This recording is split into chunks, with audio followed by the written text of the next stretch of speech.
What's up, guys? Welcome back to another video. As you saw in my last video, I was heading out to the sand dunes to take a little rip in the side-by-side. And after doing that video, the idea I got was to talk about blow-off valves. I'm going to try to cater this video to both side-by-side guys and my super guys. But this is mostly going to be for the side-by-side. Unfortunately, sorry for the super guys. Don't unsubscribe. Okay, there'll be more super videos. Don't worry. I just figured this is a pretty good video to do. Super easy install. I want to give you my overall opinion of this kit. This is the RPM kit that I'm going to be putting on my 2021 Canam, but it is relevant to the super stuff as well. Why are they there? What is the difference between the blow-off valves? Why would I want a blow-off valve on my car or on my side-by-side? Why would I want a diverter valve versus an actual blow-off valve? And I'm going to kind of talk about that a little bit today. Now, I'm no expert. Like I said before in all my other videos, guys, I'm not a professional, but I have my fair share of experience with different blow-off valves. So as you see here on my Supra, for those of you guys who are new to the channel, this is my 7MGE Turbo Supra. Now the blow-off valve I'm running on this setup on this Supra is the OG HKS SSQV, and you can see, get this wire stuff out of the way, it's actually goes to atmosphere, so I do not have a diverter valve on there. And this is the RPM blow-off valve that I'm going to be putting on my Canam. If you guys are new to like modifying turbocharged cars, blow-off valves are often talked about. It's a pretty common topic. A lot of people are always giving their input on what blow-off valve to use, what sounds the best, the whole 9 yards. But if you guys are new to this and you're like, what is a blow-off valve? What does it do? I'm going to give you a quick little overview on that, especially with the Canam, like those side-by-side guys. If you're like, I want a blow-off valve, but I don't know really what it does, I'm going to try to shed some light on that today. I'm going to use the Supra as a reference just because everything's nice and right in the open, so it'll be easy to kind of understand what's happening here. The Canam, there's a bunch going on inside here, and the intercooler kind of sits on the top there, whereas the Supra, the intercooler is sitting right here in the front, so I'll use this as the model to explain how a blow-off valve works.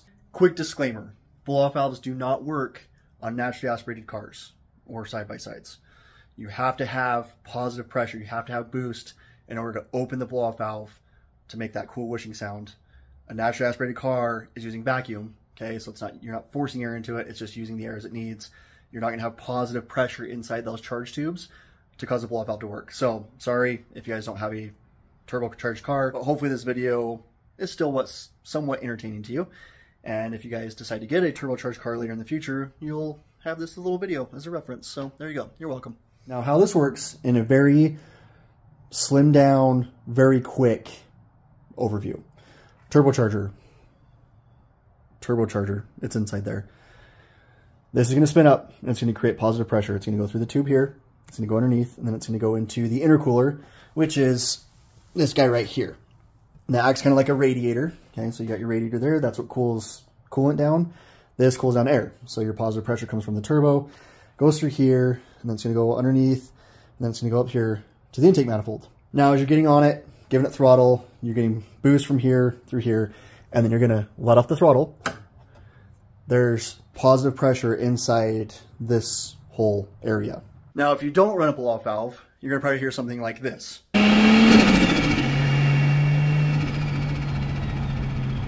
It sounds cool, don't get me wrong, but some people can say that it, over time, will wear out the turbo bearings, it'll wear out the turbo in general. The compressor wheel can collide with the compressor housing and it can cause catastrophic failure. To his their own. I've run plenty of cars without a blow-off valve. I've run plenty of cars with a blow-off valve. I would definitely say run one if you're going to. Do it, okay? It's going to help alleviate all that pressure inside those tubes.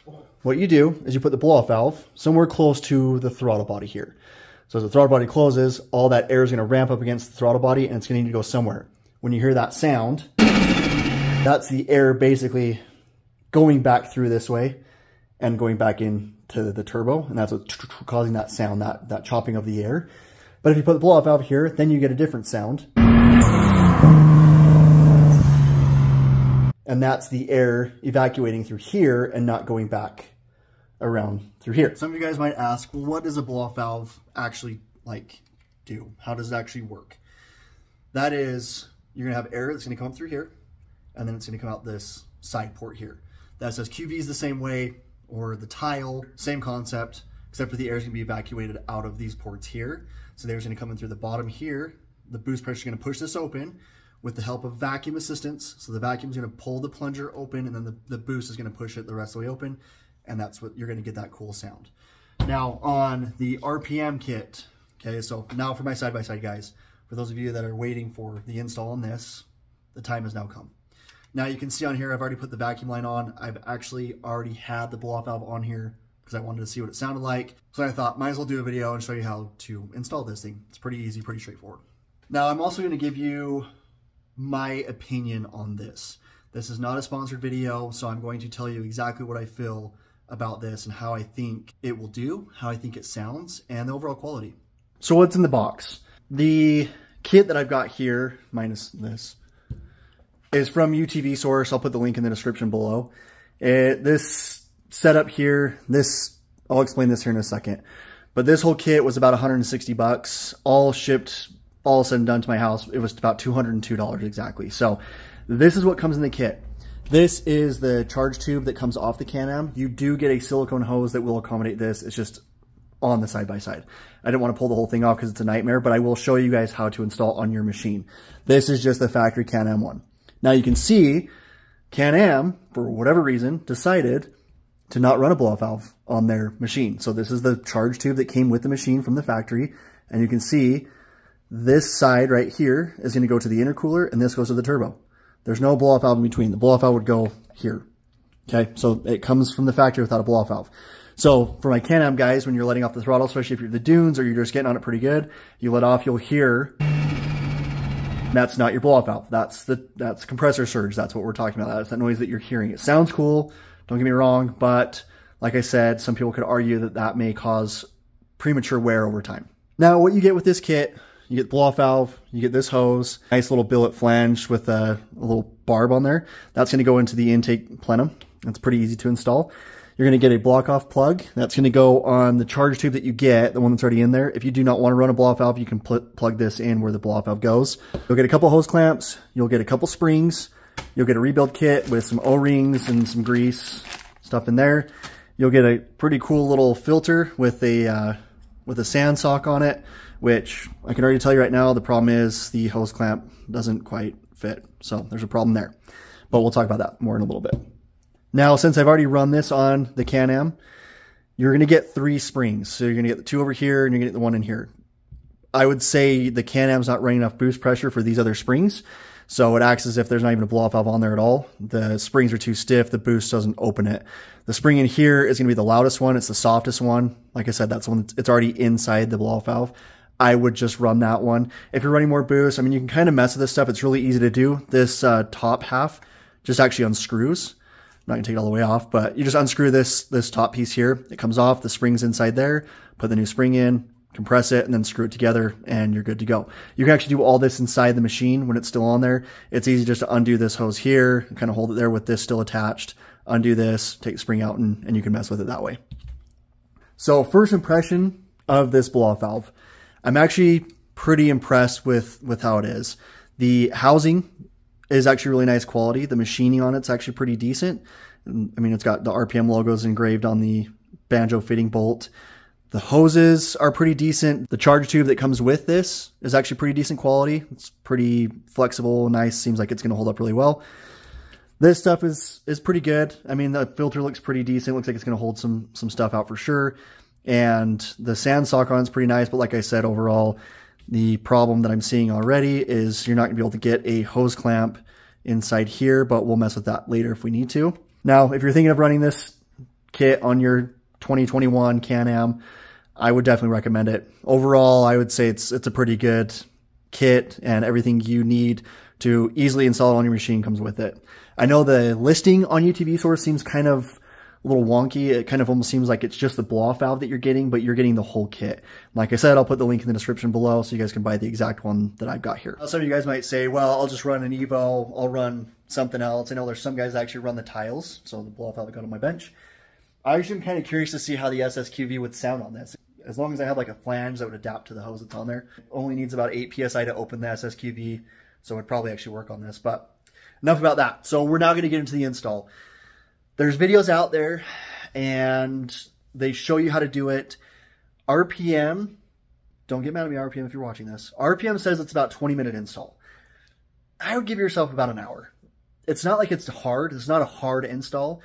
There's just a lot going on with the Can-Am, where there's the belt box vent and there's just hoses and stuff everywhere. It's a little challenging to get your arms up and around through everything to get the charge tube installed. And yeah, don't rush it. Okay, there's some things inside this compartment area that you could potentially break. There's some sensors. If you're kind of just throwing this thing together, you're in a huge rush. There's a chance you could break a connector. There's a chance you could break a hose or like a connector on the hose. There are some things here that you want to be careful with. Don't rush it. I was actually planning on getting the kit like the night before going to the dunes. I was going to hurry and throw it on. I'm glad I didn't. It's a little more involved, but I wouldn't say it's hard. It's just a little more time consuming, I guess. But before diving into this, I would definitely recommend removing this. This is your belt box vent. So that's going to just come in through here. Take this guy off. If any of you guys have Can-Ams and you've had to replace the belt already, you're going to have to take this off anyways to get the belt box cover open. But go ahead and pull that guy off. That charge tube sits, so you can see this hose right here. It actually sits right behind that. If you can remove this piece up here, you have a little bit better access to the charge tube. It's like right between those two. It is kind of a pain to get to. And I think you can see the hose clamp on it right there. It is a little hard to get inside this area, so kind of freed up as much as you want, and it'll make it just that much easier. Okay, so we're set up, got the light so you can see a little bit better. Actually, I'll show you right here. The charge tube is actually up inside here behind this hose right here. So I'm going to use some of that fancy YouTube magic, and we're going to move this right now. There you go. Now you can see here, and this is kind of the argument that I've got so far. This is the throttle body right here. Okay, so it's drive-by-wire. And the tube that you would actually really want to put the blow-off valve on would be this guy right here. RPM doesn't do that. I know a lot of the kits don't go this way, I guess.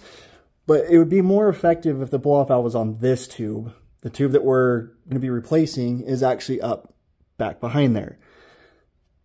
Like I said with the Supra, when this closes, you're going to have a bunch of air in this tube right here. This tube goes up and around to the other side of the intercooler. That's where you want to vacate all the air, but it's not that way.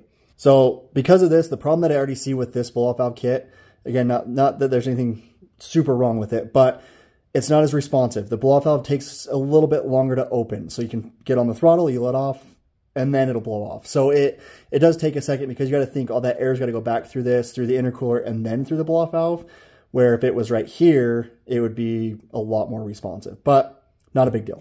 And the other thing I'd recommend is removing this, not removing it, but just taking this hose clamp off and just pushing this hose kind of out of the way. It will make it easier to get to the charge tube. You still can't see it. It's tucked in there quite a bit, but if you remove this out of the way, it's easier to get to.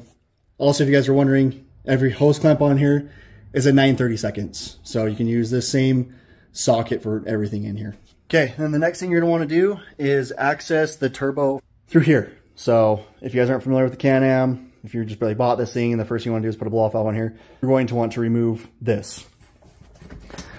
It's not super difficult. You just grab this and pull it, and then just lift out. So there's some, you can see the little tabs right there. Those tabs just plug in right there, and then there's some rubber grommet things there. So when you're pulling out, you're just pulling these out of the rubber. And there is the RPM tube right there. So this is your turbocharger right here, little guy, dinky. Don't mess with any of this stuff here. Don't mess with your wastegate. Don't screw with any of this stuff here. You're just trying to get to this. That's the charge tube right there. And the blow-off valve is going to sit right there. Now this is where I would say allot yourself a little bit more time than just 20 minutes. Putting this charge tube on, or this rubber coupler on, was kind of a pain. And I'll show you, I'm not going to redo it because it's so much of a pain, but I'm going to tell you and kind of walk you through how to do it. But it is a pain to get your arms in there to try to get the hose onto the bottom of the intercooler. What I recommend doing is, as the tube goes up, put the intercooler side up first, kind of finagle it through there, and then hook it onto the intercooler side first, and then kind of swing it out of the way. So swing it away from the turbocharger towards the back of the machine. Make sure your hose clamps are on there, because if you put it all in there and realize your hose clamps aren't on there, you're going to be taking it off and doing it all over again. So put the intercooler side on first, and then swing the tube around to the turbo. Pretty straightforward, but that's about the only way you're going to get it to fit. it can be kind of a pain and it's a lot of work. Again, if you guys are new to this, this is your intercooler up here. It sits flat, doesn't sit in the front of the bumper like the Supra. And that's the one coupler right there that's gonna go on the front of the turbocharger. The other one is like, I mean, you can't even see it. Oh, now the trick that I learned with this when putting this kit in was how to do the hose. As you guys can imagine, you don't have a ton of room to work in here, but I have this hose as a reference. So you're looking at this one. So the top of this hose is that's going to go to the intercooler, and then this side down here is this side right here. Now, what I recommend doing, make sure your hose clamps are on there first. Don't tighten them down, just loosely put them on there. I would put this hose between the intercooler fan shroud and the turbo like this, and then I'd turn it up, and I'd leave it kind of like this. I'd push it onto the intercooler, and then I'd slide it around as this stayed on the intercooler, the hose is on the intercooler, rotate this around, and then line it up with the turbo there. Now, this coupler that comes with it, or this charge tube, whatever you want to call it, is actually pretty pliable. So if you needed to kind of kink it a little bit and kind of bend it in the middle, it will do that. So kind of bend it around and then put it on to the turbocharger, and then you got your hose on there. It's only going to go one way. You can't screw it up. Now I'm going to try to show you the best that I can, but that is the hose clamp for the coupler that comes off the bottom of the intercooler. And you can see it is not super easy to get to. You've got this here, you've got some other stuff in the way, but most importantly, you've got these things in the way right here, and they do not move. So you have to go in through this spot right here to get to the hose clamp. You can barely see it up there. I used an extension, came off through here, and that gave me enough room to get the hose clamp on. So not a ton of room to work with, but once you get it on there, it should be fine. Hopefully the hose clamps are strong enough that that coupler doesn't come off. If it does, that's gonna be a nightmare to try to fix while I'm out at the dunes, but we'll cross that bridge if we get there. Like I said before, the way that the blow-off valve opens is it's vacuum assisted. So the vacuum will open it a little bit, and then the boost pushes the diaphragm, or the piece that's inside the blow-off valve, pushes that open more, and that's what you get that blow-off valve sound from. So you've got a source vacuum, which the RPM kit comes with that, and I'll show you exactly where you need to go with that. But like I said, the charge tube, getting that in is by far the worst part of the whole install. Again, not hard, it's just trying to get your hands in there can be kind of a pain. But I'm going to show you where this little block-off plate is for the vacuum source, and then this is pretty easy. And then for a reference, back of the machine, obviously, exhaust, everything, you're going to go right down here through the back, and that is the block-off plate right there for your vacuum source. So you're going to take that little screw off, and you're going to take this plate off, and you're going to replace it with that one that came with the RPM kit. I am doing this by myself, so I'll try my best to show you how to do this. Make sure you got your hose clamps on first. You're going to put your hose clamp onto the tube, push this on, or onto the rubber coupler, push this on, tighten the hose clamp down, and you're good to go. I'll show you what to do with the vacuum line after we get this on. I'm doing this one-handed. I might block some of the light here, but it's pretty straightforward. Just push that on, and then RPM, I've seen the video on their install. If you put this part facing down, it's going to go between the turbo and the engine. The only problem with this is you can't get the filter on this. In the video, they say don't worry about running a filter. If I'm out at the dunes, out in soft sand, I'm going to be running a filter. I don't want any potential problems with sand getting up inside this, but I could see mud and things getting flicked up inside there. I don't know. It might be safe enough, but if it comes with a filter, run the filter, and you can see it's not going to fit inside here. Like my hand is between the turbo and the engine right now. That filter is just not going to fit. So I'm going to have to come up with a different resolution for that. Then get your hose clamp, slide that over, put that on there, tighten that down, and then get your vacuum line here. And how I did this was I actually ran, this is the piece that's going to go into the plenum. I actually just ran it straight back. And the thing that's nice is this piece actually swivels. So I have this hose go up over the engine back to that plenum. And I'll show you, I'm going to feed it through and then I'll show you where it comes out. So this is the hose that's on the blow-off valve.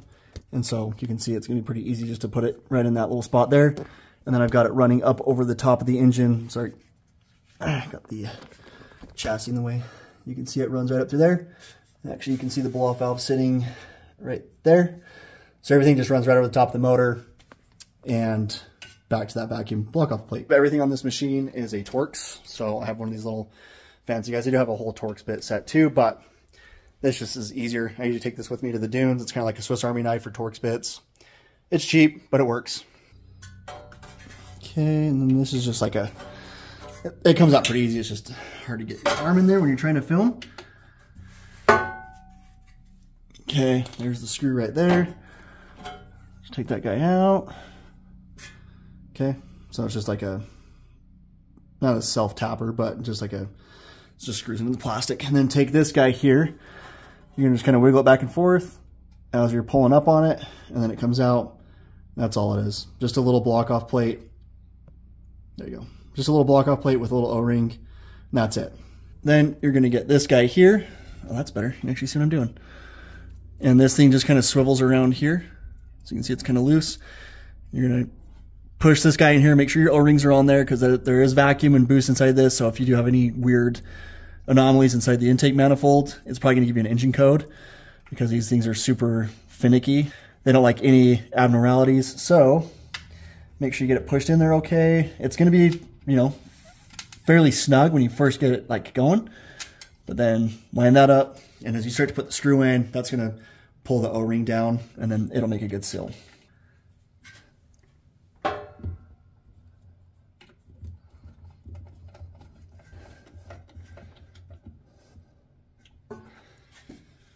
All right, there you go.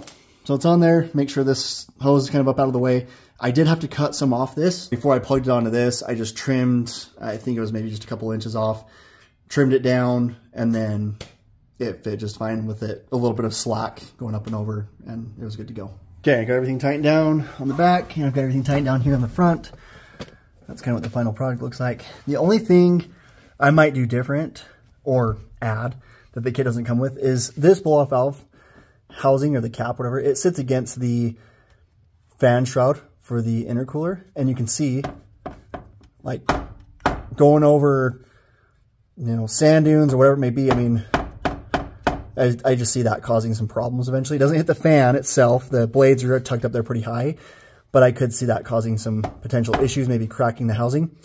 So what I'm going to do is put some of that foam tape here, so it kind of just pushes against that, and the foam will help kind of get rid of some of that vibration. But that's about the only thing. It is like right up next to it, so I could just see it. I mean, going over bumps, that thing just constantly hitting is probably going to eventually wear something out. But there you go. That's what it looks like. Pretty easy. I'm going to fire it up, and I'll give you a couple revs, and you guys can hear it. It's dark outside, so I will not be, I don't know. It's dark outside, but I could probably give you a couple rips up and down the street so you guys can hear it outside the machine. Inside, it is pretty loud. It is a loud blow-off valve, but you guys will see the delay that I'm talking about with it actually opening. But I'll set you guys up. I'll maybe do a couple rips up and down the street so you guys can hear it outside, and then we'll call it good.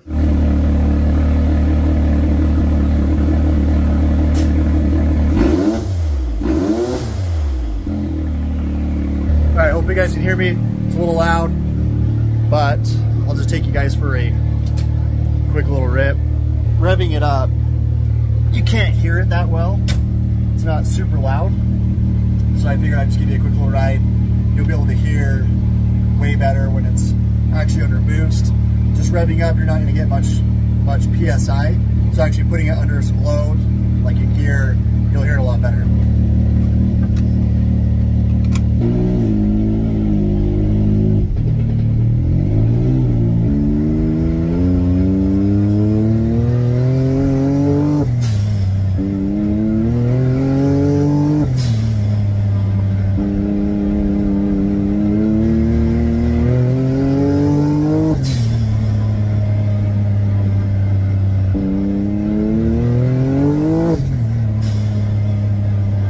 That delay I was talking about. Sometimes you'll get it, sometimes you won't. Not as, it's kind of responsive, but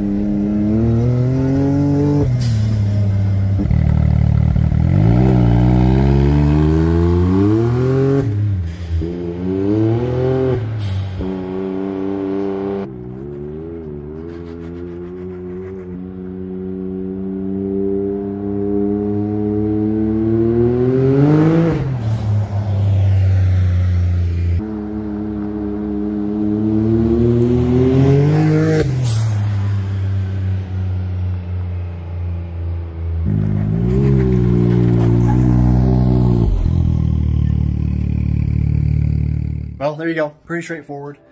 Not super hard to install, like I said. Just Give yourself a little more time, and it all goes together pretty quick. You don't need to be like a master mechanic to do this kit, put it on, and it's like building a race car. I mean, it's pretty straightforward. If you guys are interested in seeing more of the side-by-side, I apologize to my Supra guys. They're like, really? We want to see the Supra, we don't care about the side-by-side. I understand. There'll be more videos to come, don't worry. But for those of you that want to see more of the side-by-side, let me know. We go out to the dunes quite a bit. We do a lot of jumping. We have a blast out there. If you don't, I will not be upset. My feelings will not be hurt. I won't cry myself to sleep at night. I will completely understand. Side-by-side stuff is one of those things that's more exciting when you're actually doing it. When you're watching people do it, it's like, whatever. Just let me know. If you guys don't care, whatever. It's fine. More of an update with the Supra stuff. We're still working on it. I've just been super busy with work, and I had a couple minutes to hurry and do this video. But don't worry, we're still working on it. There's actually a couple things that I want to do, a couple videos I want to do before we keep going on this as far as like the tuning stuff goes. I've got some videos like seat brackets. I know some of you guys have asked about that. I'm running the Corbel seats in my car. Some of you guys are wondering how I did that, what brackets I use, how to make it work, how they fit. I'll do a video on that. And there's a couple other things. Like I said, I got a whiteboard of different things I'm going to do for you guys, so don't worry, there's more to come. I wanted to do this to help out the side-by-side guys, the side-by-side community with this question as far as the blow-off valves go. I'll hear a lot of times people say, oh, I watched a YouTube video on how to do that. Oh, did you watch a YouTube video on how to do that? And I was like, that's what gave me the idea. Well, it probably sounds really good. Did you see if anyone did a YouTube video on it? Here you go. Here's the YouTube video. So anyway, hopefully it's helpful to some of you guys out there that are maybe contemplating getting this kit, not quite sure on if it's worth the money, or if you're like, I would get it, but I have no idea what I'm doing. It is really straightforward, guys. Don't stress about it. Like I said, take your time, allot yourself a little bit more time, a little extra time to just carefully go through it and take the tubes off, put everything on there the right way. The last thing you want to do is be out there on a trail and the charge tube comes off, or the blow-off valve just falls out or something, I don't know. But just make sure everything's done right and make sure everything's secure, and you'll be good to go. For those of you that are new to the channel or stumbled across my channel because of this, and you want to see more of this, more side-by-side stuff, like, comment, subscribe. You guys know how YouTube works. If you're returning and you guys sat through this whole video, if you're my Supra guys, you're like, yeah, whatever, I'll just watch it because why not? I appreciate you guys, and we'll keep busting out some more videos for you guys. And that being said, I think maybe we'll see you on the next one.